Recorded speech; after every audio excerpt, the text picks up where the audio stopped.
Invest Korea సంస్థ commissioner doctor Kim టే Hyung తో రాష్ట్ర విద్య, ఐటీ ఎలక్ట్రానిక్స్ శాఖ మంత్రి నారా లోకేష్ సీఎల్లో భేటీ అయ్యారు. అమరావతి లేదా విశాఖపట్నంలో ఒక ప్రత్యేక కోట్రా ఇన్వెస్ట్ కొరియా కార్యాలయాన్ని ఏర్పాటు చేయాలని మంత్రి కోరారు. మెట్రో నగరాలు మినహా దక్షిణ భారతదేశంలో ఇది మొదటి ఉపజాతీయ కోట్రా కార్యాలయం అవుతుందని కమిషనర్కి వివరించారు. ఇది ఏపీ ఈడీబీలో అంతర్భాగంగా ఉండే కోట్రా డెస్క్ నుండి పూర్తిస్థాయి కార్యాలయంగా దశలవారీగా అభివృద్ధి చెందుతుందని చెప్పారు. దీనికి సియోల్లోని కోట్రా ఇన్వెస్ట్ కొరియాకు అనుబంధంగా ఆంధ్రప్రదేశ్ డెస్క్ పనిచేస్తుందని, దీని ద్వారా ఏపీ ఈడీబీ కోట్రా నడుమ బలమైన బంధం ఏర్పాటై పరిశ్రమదారులకు ఉపయోగకరంగా ఉంటుందని మంత్రి లోకేష్ పేర్కొన్నారు. సిఐఐ పార్ట్నర్షిప్ సమ్మిట్ 2026లో కొరియా సంస్థలు పెద్ద ఎత్తున హాజరయ్యేలా ప్రోత్సహించాలని మంత్రి లోకేష్ విజ్ఞప్తి చేశారు.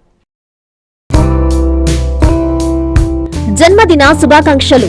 మా ప్రీతమ నాయకులు, ఆదర్శప్రాయులు, ఆత్మకూరు అభివృద్ధి ప్రదాత, రాష్ట్ర దేవాదాయ శాఖ మంత్రివర్యులు శ్రీ ఆనం రామనారాయణ రెడ్డి గారికి హృదయపూర్వక జన్మదిన శుభాకాంక్షలు. మీకు ఆ దేవదేవుని ఆశీస్సులు మెండుగా ఉండాలని, నిండు నూరేళ్లు ఆయురారోగ్యాలతో జీవించాలని మనసారా కోరుకుంటూ మీ అభిమానులు బాణా శ్రీనివాసులరెడ్డి, టీడీపీ మండల అధ్యక్షులు సంఘం, కర్నాటి రవీంద్రారెడ్డి, టీడీపీ సీనియర్ నాయకులు సంఘం, కంచర్ల సురేష్ నాయుడు, టీడీపీ నాయకులు జెండా దిబ్బ, పిట్టు పట్టాభిరామరెడ్డి, సంఘం సొసైటీ డైరెక్టర్ పెరమన, షేక్ బాబు, సంఘం సాగునీటి సంఘం అధ్యక్షులు తలుపులూరు.